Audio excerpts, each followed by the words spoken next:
ವಿಜಯಪುರ ಕರ್ನಾಟಕದ ಉತ್ತರ ಭಾಗದಲ್ಲಿರುವ ನಗರ. ಹಿಂದೆ ಬಿಜಾಪುರ ಎಂದು ಕರೆಯಲಾಗುತ್ತಿತ್ತು. ಸಾಕಷ್ಟು ಪ್ರವಾಸಿಗರನ್ನು, ಅದರಲ್ಲೂ ವಿಶೇಷವಾಗಿ ವಿದೇಶಿ ಪ್ರವಾಸಿಗರನ್ನು ತನ್ನತ್ತ ಸೆಳೆಯುವಲ್ಲಿ ಯಶಸ್ವಿಯಾಗಿದೆ. ಇದಕ್ಕೆಲ್ಲ ಕಾರಣ ಈ ನಗರದಲ್ಲಿರುವ ಒಂದು ಅದ್ಭುತ ಹಾಗೂ ಅದ್ವಿತೀಯವಾದಂತಹ ಪ್ರವಾಸಿ ಆಕರ್ಷಣೆ, ಅದೇ ಗೋಳಗುಮ್ಮಟ.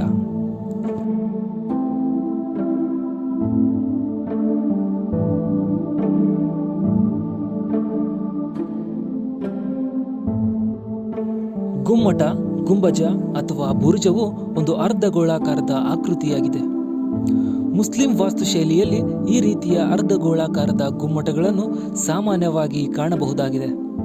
ಅದೇ ರೀತಿಯಾಗಿ ಈ ಸ್ಮಾರಕವು ಮುಸ್ಲಿಂ ದೊರೆಯಿಂದ ನಿರ್ಮಿಸಲಾದ ಅಪೂರ್ವವಾದ ಕಲಾಕೃತಿಯಾಗಿದೆ.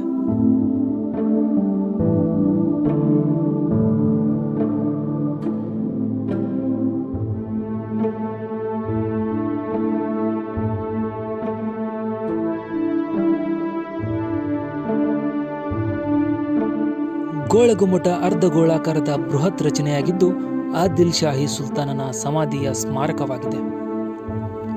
ಆದಿಲ್ ಶಾಹಿ ಹಿಂದೆ ವಿಜಯಪುರವನ್ನು ಆಳುತ್ತಿದ್ದ ಶಾಹಿ ಸಾಮ್ರಾಜ್ಯದ 7ನೇ ದೊರೆಯಾಗಿದ್ದ. ಈ ಸರಳ ಹಾಗೂ ಅಷ್ಟೇ ಪರಿಣಾಮಕಾರಿಯಾದ ರಚನೆಯು 1656ರಲ್ಲಿ ದಾಬುಲ್ ಪ್ರದೇಶದ ಯಾಕೂಬ್ ಎಂಬ ವಾಸ್ತುಶಿಲ್ಪಿಯಿಂದ ಸಂಪೂರ್ಣವಾಯಿತು.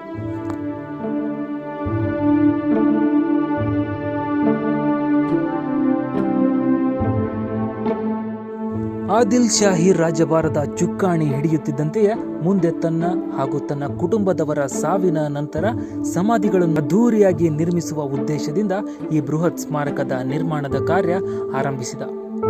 ಇದಕ್ಕಾಗಿಯೇ ದಾಬೂಲ್ನಿಂದ ಉನ್ನತ ಮಟ್ಟದ ವಾಸ್ತುಶಿಲ್ಪಿಯನ್ನು ಕರೆಸಿ ನಿರ್ಮಾಣದ ಜವಾಬ್ದಾರಿಯನ್ನು ನೀಡಿದ.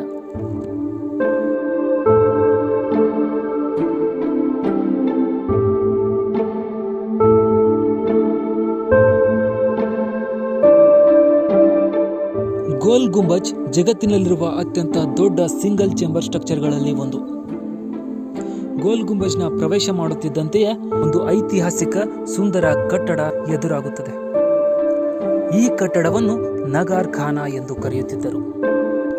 ಅಂದರೆ ಹಿಂದೆ ಮಹಾರಾಜ ಗೋಲ್ ಗುಂಬಜ್ಗೆ ಪ್ರವೇಶ ಮಾಡುತ್ತಿರುವಾಗ ನಗಾರಿಗಳ ಮೂಲಕ ಸ್ವಾಗತಿಸಲು ಕಟ್ಟಿರುವ ಒಂದು ಕಟ್ಟಡವಾಗಿದೆ.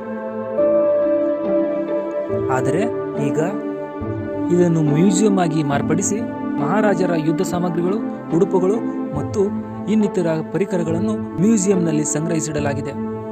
ಮ್ಯೂಸಿಯಂನ ಮುಂದೆ ಆಕರ್ಷಕ ಬೃಹತ್ ತೋಪುಗಳನ್ನು ಇರಿಸಲಾಗಿದೆ.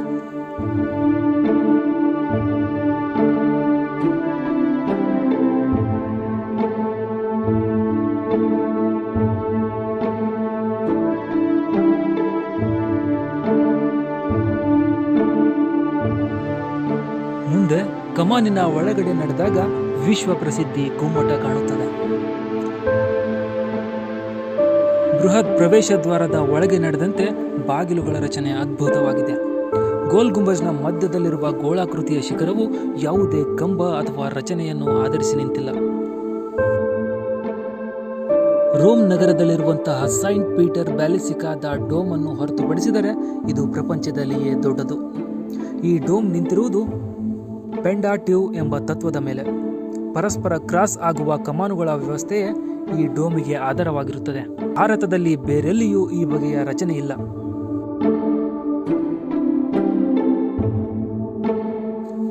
ಮೂಲತಃ ಈ ಬೃಹತ್ ಸ್ಮಾರಕದ ಅಡಿಪಾಯವು ಕಲ್ಲು ಹಾಸಿನ ಮೇಲಿದ್ದು ಇದು ಕೆಳಮನೆಯೊಂದನ್ನು ಹೊಂದಿದೆ.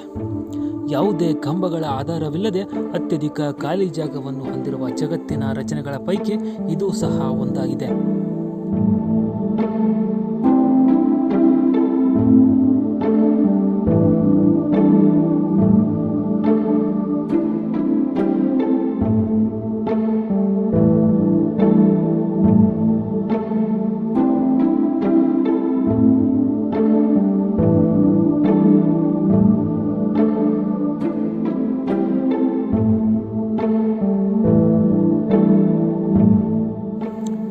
ಇಂದು ಪ್ರವಾಸಿಗರು ಈ ಸ್ಮಾರಕದ ಒಳಗಡೆ ಹೋದಾಗ ನಡೆಯುವ ನೆಲವೇ ಕೆಳಮನೆಯ ಚಾವಣಿಯಾಗಿದೆ.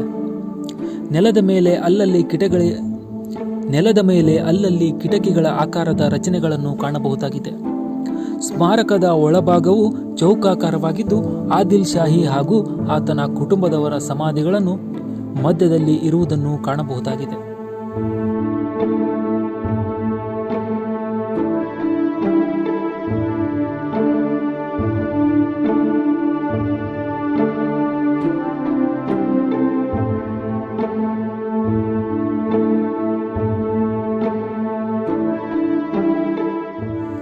ಈ ಚೌಕಾಕಾರದ ಸ್ಮಾರಕದ 4 ಮೂಲೆಗಳಲ್ಲಿಯೂ ಅಷ್ಟಭುಜಾಕೃತಿಯ ಎತ್ತರದ ಮಿನಾರುಗಳಿವೆ. ಈ ಗೋಪುರಗಳಲ್ಲಿ ಮೆಟ್ಟಿಲುಗಳಿದ್ದು ಇದರ ಮೂಲಕ ಸ್ಮಾರಕದ ನೆಲದಿಂದ 33 ಮೀಟರ್ಗಳಷ್ಟು ಎತ್ತರದಲ್ಲಿರುವ ವಿಸ್ಪರಿಂಗ್ ಗ್ಯಾಲರಿಗೆ ಭೇಟಿ ನೀಡಬಹುದು.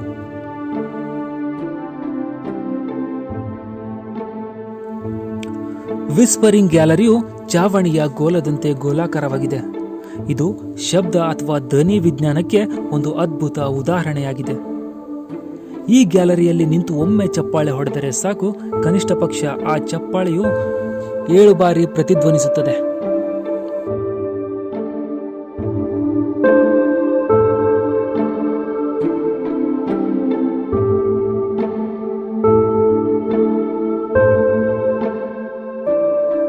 ಈ ರೀತಿಯ ಬೃಹತ್ ಗುಮ್ಮಟಗಳು ಜಗತ್ತಿನಲ್ಲಿಯೇ ಅತಿ ಕಡಿಮೆ ಸಂಖ್ಯೆಯಲ್ಲಿದ್ದು ಅವುಗಳ ಪೈಕಿ ಗೋಲಗುಮ್ಮಟವೂ ಸಹ ಒಂದಾಗಿರುವುದು ನಮ್ಮೆಲ್ಲರಿಗೂ ಹೆಮ್ಮೆಯ ವಿಷಯವಾಗಿದೆ. ವಿಶಾಲವಾದ ಹೊರಾಂಗಣ ಹಾಗೂ ಸುಂದರವಾದ ಉದ್ಯಾನವನವನ್ನು ಗೋಲ್ ಗುಂಬಜ್ ಹೊಂದಿದೆ.